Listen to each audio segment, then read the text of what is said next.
Всем привет-привет! Так, сегодня мы с вами решили снова вам выложить колоду. Выбирайте на свое усмотрение, какая вам колода нужна, какая вам нравится. А расклад мы будем смотреть сегодня на тему «Мои достижения последнего года». Ну, то есть предположительно с прошлого лета. Вот с прошлого лета по нынешнее лето ваши достижения. Сделаем такой коротенький расклад. Посмотрим, в чем. Так, колоды я сразу убираю. Тайм-коды есть.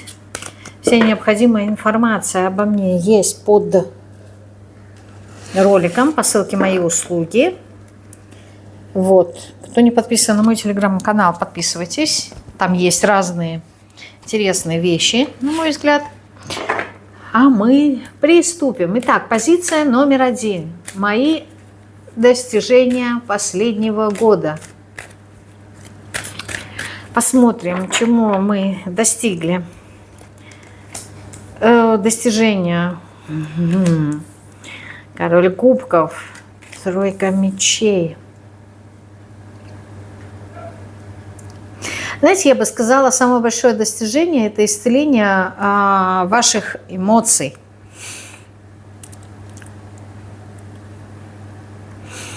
Кто-то здесь как-то поработал с эмоциями. Ну, во-первых, это может касаться личной жизни, да, какое-то вот некое исцеление.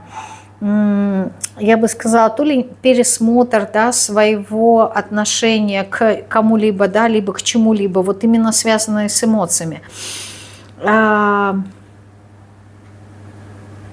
Тройка мечей у нас говорит о проблемах. В некоторой степени это проблемы, которые приносят нам разочарование, боль, слезы. Но так или иначе это связано с какими-то мыслями, которые крутятся у нас в голове и нас ранят. Но их функция, их задача как раз-таки подсветить то, что нужно изменить внутри себя. То есть здесь такое ощущение, либо если это касается личной жизни, да, то здесь какие-то перемены произошли в вашей личной жизни, то ли, знаете, вот какое-то обновление произошло, да, либо это человек хорошо вам знакомый, и с ним произошли какие-то перемены и трансформации, в некоторой степени примирения. Но я не думаю, что это новый человек. Это вот как будто бы новый человек, старый человек, но новое какое-то взаимоотношение. Как-то по-другому, да, стали общаться, стали взаимодействовать. Либо если это не касается личной жизни, то это ваши отношения, то есть то, как вы поработали с какими-то эмоциями. Здесь ощущение того, что какое-то исцеление было. Угу. Вот уже тоже про это говорит, да, какое-то новое начинание. Перемены здесь были. Угу. То, чего вы боялись, вы как будто бы, не знаю, то ли вы это погрузились, то ли вы в это как-то проработали.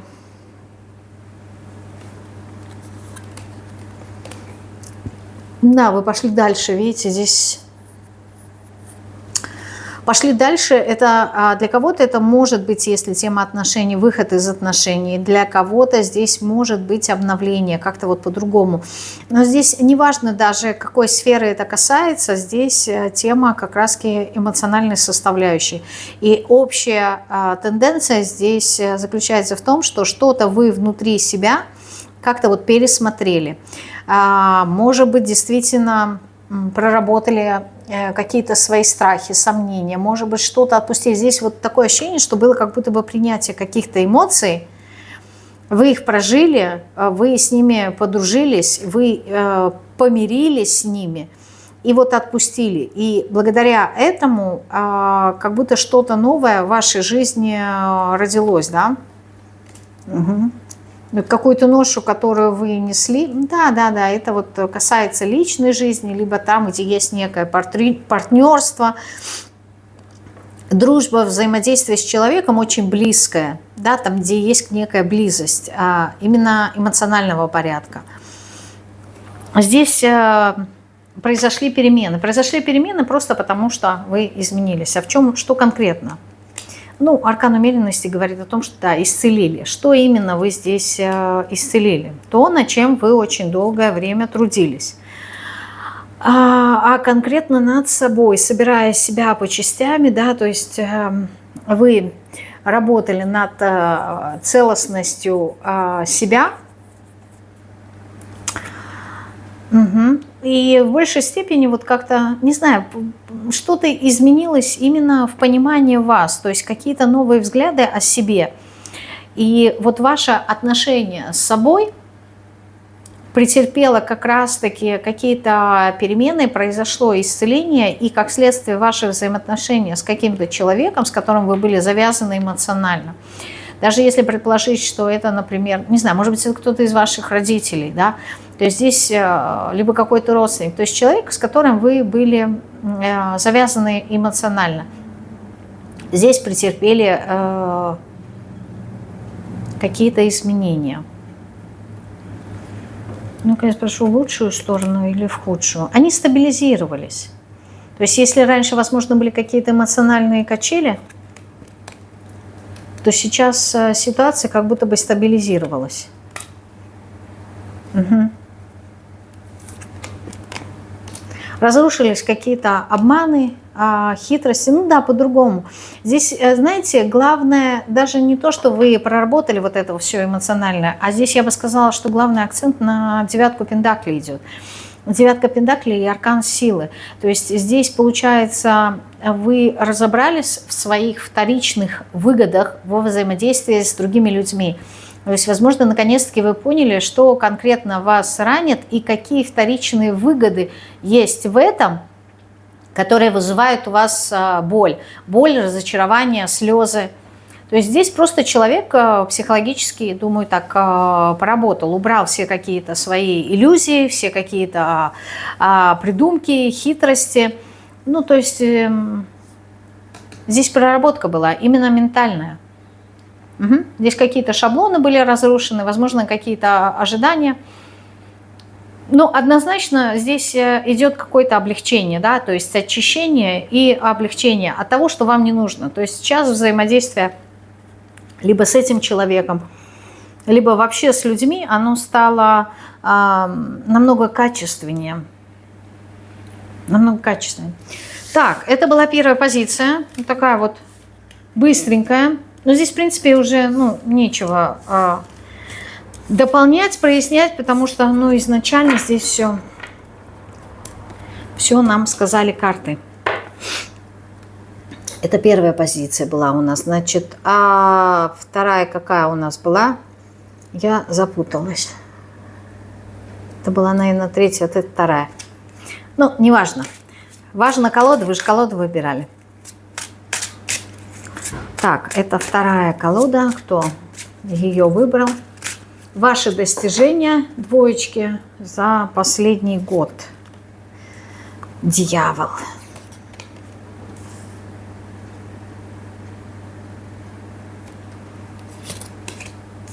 Ого, какие достижения, видите, по великим арканам. Здесь была проработка. Здесь люди очень много работали с какими-то привязанностями, либо со своими какими-то слабостями и ограничениями. То есть здесь какие-то ваши внутренние, опять же таки, проекции, если мы говорим, да, кто как работал, вы работали сами с собой и находили в себе, во-первых, силу мужества для того, чтобы посмотреть свои теневые аспекты. Ваши теневые аспекты связаны непосредственно с какими-то лишениями, ограничениями, то есть также сценарий, да, спасателя, жертвы, вот это вот все. И здесь был пересмотр и многое как-то, знаете, как такое ощущение, что вот человек входит в комнату, да, он знает, что где-то у него в углу есть паутина, но все как-то руки не доходят. И вот здесь вот такое ощущение, что наконец-таки, да, у вас дошли руки, вы все почистили, все убрали, и вы сидите гордые за себя, за свои действия, да, и плюс ко всему свежий воздух, чистота, и на душе хорошо. Вот здесь какие-то такие... Кто молодец, я молодец, что наконец-таки я с этим поработала. Здесь люди стали более уверенные, более сильные. Здесь вы точно работали со своими страхами. Да, страхами, которые вас периодически накрывали в виде каких-то ожиданий, то, что вы хотели, это не случалось, потом вы разочаровывались, вот, потом страдали. Ну вот все вот эти вот моменты здесь как чистка была, да, почистились. Вы отчаянно, да, из последних сил сражались за то, чтобы наконец-таки как-то вот структурировать свою жизнь, чтобы она стала более понятной, чтобы она стала более какая-то такая конкретная.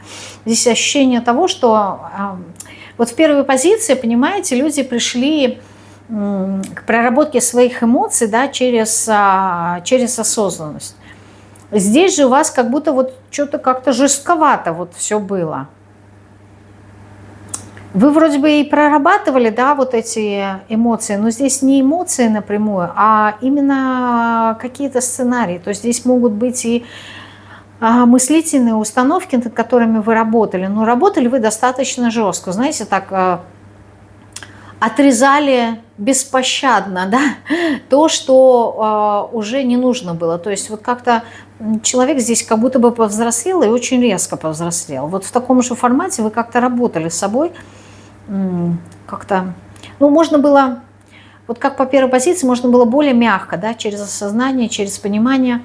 А вот здесь вот было очень резко, то есть я приняла решение, все, я сразу отрезала. Если были какие-то, например, негативные привычки, все, не надо думать, да, взяла, бросила. Иначе либо бросила, да, все, не хочу больше курить. Все, я больше не беру эту гадость в рот. Без каких-либо уговоров, рассмотрений, придумок. Вот в таком контексте я имею в виду жестко. Вы как будто бы для себя выстраивали новый свод каких-то правил, да, вот как быть, что делать. Знаете, сказать, что вот в этом есть какая-то зрелость, я не могу. Знаете почему? С одной стороны, можно сказать, что зрелые поступки, да, потому что человек осознает свою привязанность, осознает свои какие-то зависимости, да, теневые аспекты. А с другой стороны, подход, с которым вы это все решали, он как раз-таки указывает на незрелость. Потому что здесь вот именно резкость какая-то, да, вот здесь есть как бы это объяснить, знаете, вот как сопротивление, то есть на любое действие есть свое противодействие. И только когда человек с чем-то не то чтобы смирится, а вот как-то, знаете, принять что-то, это более мягкий подход, это более какой-то вот такой осознанный, более мудрый, потому что принять что-то, особенно если это болезненно, это достаточно сложно. Вот. Здесь нету такого, здесь как будто бы человек говорит о том, что я принимаю кардинальные решения, все, я отрезаю. Если я не могу с этим взаимодействовать, то я отрезаю. Я не буду с этим договариваться, там, не знаю, как-то там что-то прорабатывать. Нет, вот все, взял и отрезал. Тут какие-то кардинальные действия были. И вот это вот как раз указывает на... Здесь как будто две составляющие. Одна говорит, что да, вы в чем-то созрели, да, потому что вы обратили на это внимание, вы, как говорится, посмотрели своим страхом в глаза, своим теневым аспектом. А с другой стороны, вот это вот незрелость, что, ну, зачем же так жестко, да, так отрезать? Ну, можно было как-то вот иначе, но вот эта вот жесткость, она связана со страхом, что если я это не сделаю, я этого не сделаю никогда. Либо сейчас, либо никогда. То есть это как раз-таки показатель, почему я говорю незрелости, человека, который не уверен. То есть человек, который уверен, он это просто не делает и все.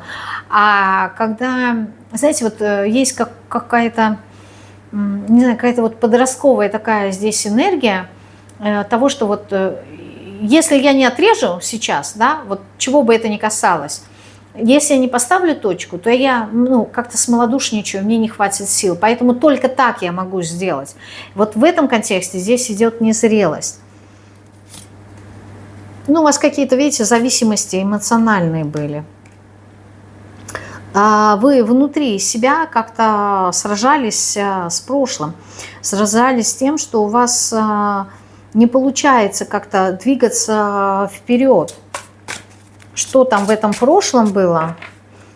с чем вы сражались, как-то со стабильностью. Видите, здесь получается, либо я все разрушу, либо, ну, вот этих разрушений, перемен никогда у меня не будет. То есть, либо здесь нужно разрушить до основания. Угу.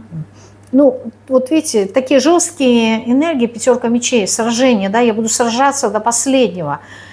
Опять же таки, вот то, что я и сказала ранее, повторяться не буду, но суть здесь заключается в том, что подход, он мог бы быть иначе. То есть, если выбирать из пространства вариантов какой-то другой подход, вы могли бы получить то, что вы хотели, немножко иным способом. Здесь вы больше сил затратили. Вот. Но то, что вы решили, это да. Это да. Вы пересмотрели свое удовольствие, наслаждение от жизни. Да, здесь были перемены в вашем сознании. Вы отчаянно хотели какой-то, знаете, вот гармонии. Здесь такой пример будет уместный, да, здесь в контексте чего? В контексте того, что здесь были приложены какие-то вот усердия. То есть, знаете как, можно взять и просто почистить окно, да, с какими-то, не знаю, чистящимися средствами, спокойно, размеренно, в комфортной для вас удобном времени. Не знаю, можно одно окно в течение дня, допустим, помыть, да, за день, второе окно на следующий день. А вы здесь как будто вы проявили такое усердие, что за короткие какие-то сжатые сроки, вот вы хотели, я не знаю, помыть все стекла у себя дома, там еще, может быть, там на даче где-нибудь, еще у мамы. То есть вот понимаете, сколько усилий вы приложили, когда, если бы это вот все правильно было бы спланировано, и подход был бы более какой-то, я не знаю, мягкий, щадящий, что ли. Здесь такие энергии, вот энергии человека, который дорвался до какой-то работы, и все, и он должен ее сделать, причем сделать ее идеально. Здесь вот очень-очень много усердия приложено, потому что вы очень хотели того, что вы получили. А хотели вот эту вот гармонию, любовь, взаимность с самим собой. Здесь не про отношения, здесь с самим собой. Да, потому что как будто вы, знаете, долгое время не действовали, ну, потому что пребывали в каких-то иллюзиях по поводу того, что ну, мир, он не может быть изобильным, да, то есть все время чего-то не хватает, все время чего-то лишают, что-то забирают. Вот в этом были иллюзии, и вы здесь это пересмотрели. Да, очень много думали, получали много разной информации на этот счет, как можно сделать, если действительно выход.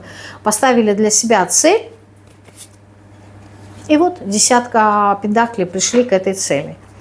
То есть, да, здесь действительно были достижения. Какие я озвучила. И вы прям очень усердно, хочется сказать, тренировались, да, работали, и не получить какого-то результата вы не могли. Вы получили то, что вы хотели. Вот, это была вторая колода. Так.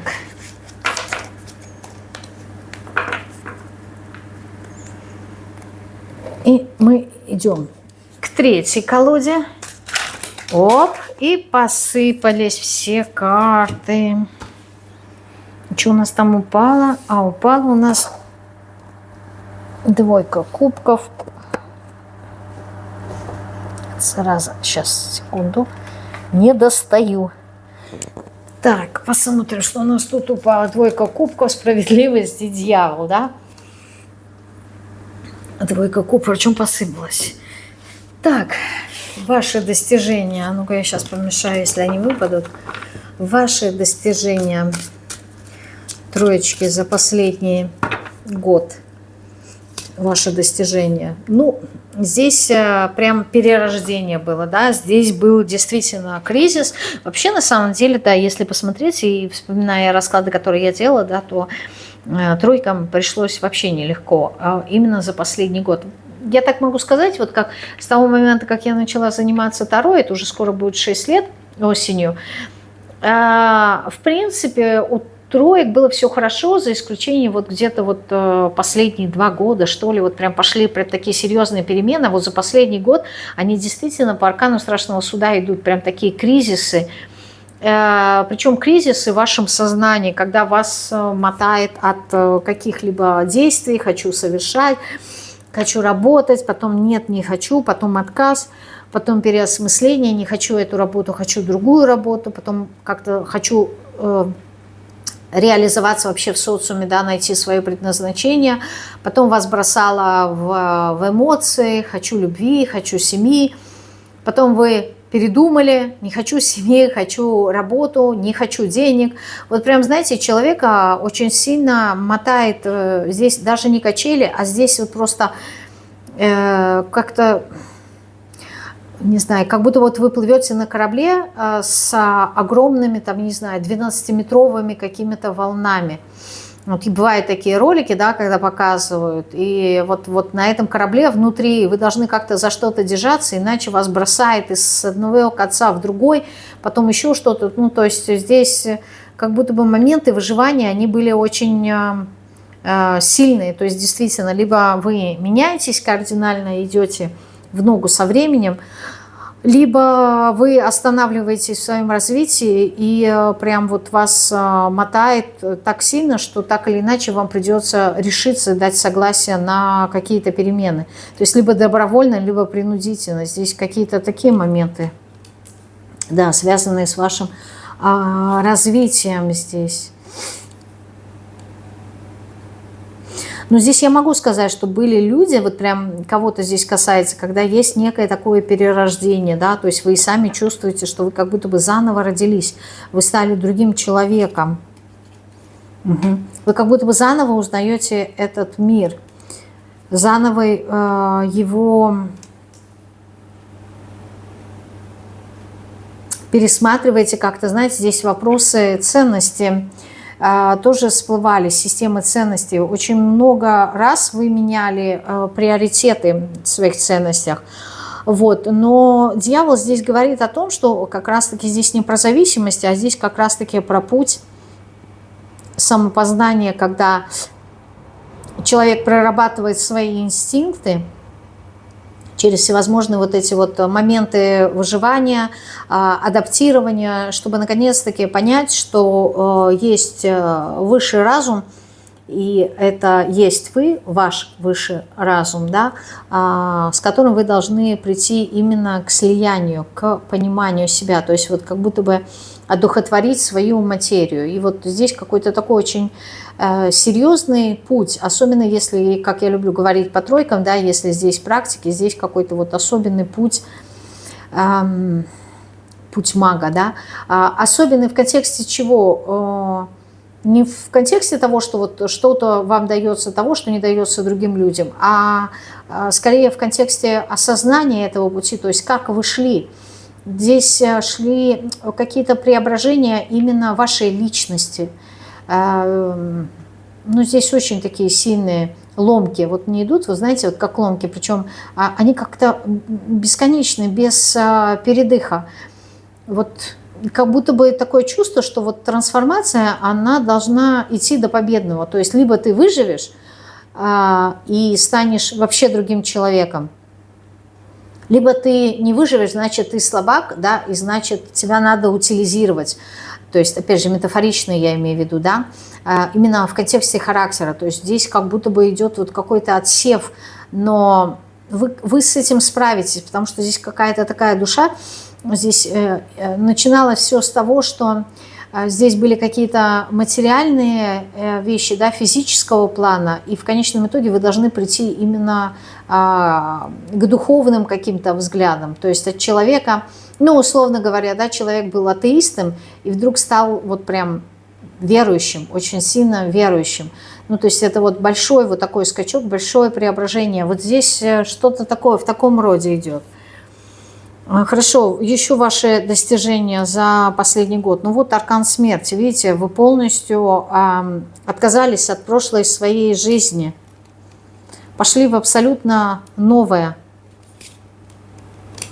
через какие-то свои сомнения, страхи, стрессы, неуверенность, вы все равно идете, знаете, вот показывают, опять же таки мы говорим про море. Это метафора нашего эмоционального состояния такое, да, когда либо ты идешь в углубление, то есть углубляешься в свои страхи, в свои какие-то сомнения, накручивания, стрессы для того, чтобы наконец-таки вот одним утром, да, море успокоилось наконец-таки, вышло солнце и наступил штиль, и вы пришли именно к свету, вот именно к слиянию с самим собой, то есть пониманию себя.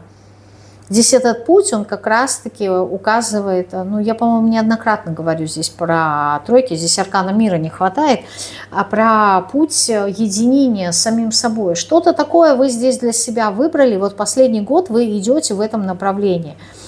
И ваше достижение – это то, что, во-первых, вы согласились. Даже если вот где-то в каком-то моменте вы сначала не давали согласия, все равно где-то в процессе вы поняли, что, ну, более экологично для вас будет согласиться на этот путь, нежели ему противостоять. То есть вам дороже будет. Потом, когда вы согласились, вы начали как-то, не знаю, взаимодействовать с теми процессами, которые у вас происходили, да, как-то вот более осознанно. Здесь вот человек, который ушел от материи, вы ушли от материи. Настолько вы были материальны в прошлом, настолько сейчас вот я вас считываю как-то вот больше к духовному, что ли. Ну, я говорила, здесь произошли какая-то вот переоценка ценностей, вы как-то вот по-другому стали смотреть на мир. Как вы стали смотреть на мир? Ну, вы обрели силу свою, да, вы обрели свой внутренний стержень, вы наконец-таки договорились со своими инстинктами, вы наконец-таки поняли, что происходит внутри вас, для чего это происходит. То есть у вас пришло понимание, да, вы начали наконец-таки понимать правила игры. И это вас в первую очередь успокоило. То есть сначала вы как будто бы, знаете, вот вас бросили на это игровое поле, и вы в такой панике, вы не понимаете, да, одни игроки бегут против других, как в регби. Одни бегут против других, да, где-то идет какое-то столкновение, тут у тебя есть страх, и непонятно, и бежать надо, либо где наши, а где не наши. Вот пока первая была реакция такая, потом вы немножечко стали соображать, что происходит, да, где я оказался, почему я тут оказался, почему именно в этой игре, какая задача моя. Потом вы постепенно стали вовлекаться в эту игру, сообразили, какие есть правила у этой игры. Вот. И теперь вы находитесь на уровне того, что вы играете уже в эту игру, понимая ее правила. Да, то есть кто, как и что. То есть у вас здесь есть осознание того, что это игра. Вот, и вы как будто бы уже постепенно начинаете получать удовольствие от того, что вы играете. То есть, с одной стороны, пришло осознание, понимание правил игры, как и что и нужно, и для чего. И теперь вы, используя эти знания, вы внутри успокоились и, как следствие, начали получать удовольствие от самой игры. Вот здесь такое мне показывают. Да, вот он, туз кубков, начали получать удовольствие. Угу. Вам уже проще понимать непосредственно ваши дальнейшие действия, куда я иду, что мне нужно сделать, да, то есть здесь уже идет планирование. Вы чувствуете себя, знаете, вот как будто бы хозяином, то есть человек, который обрел свою внутреннюю силу, потому что он разобрался с чем-то. Что вы тут поняли? Королева мечей. Ну, вы пришли именно к балансу между вашим разумом и эмоциями. Ну, в некоторой степени, да, можно сказать, что вы подчинили свои эмоции, но мне здесь комфортнее было бы сказать, что ваши эмоции, они стали более разумными.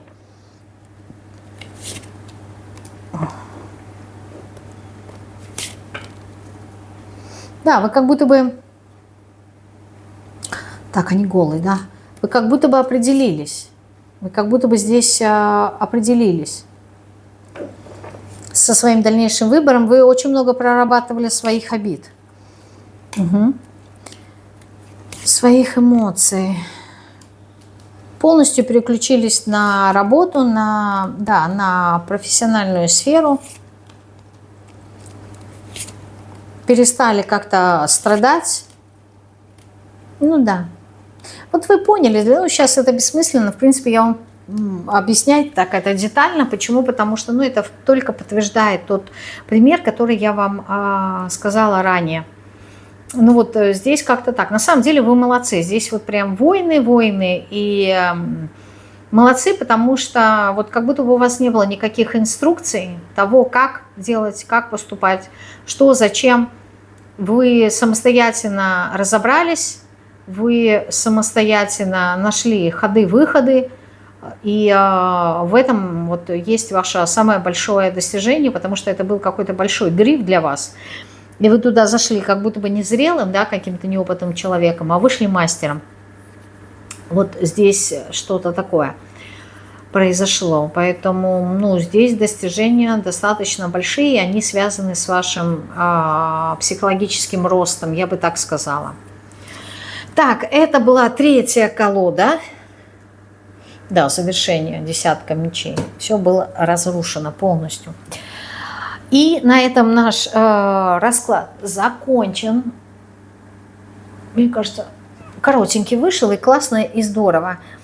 Вот, прощаюсь с вами до следующего расклада, до пятницы. Всего вам самого наилучшего. Всем пока-пока.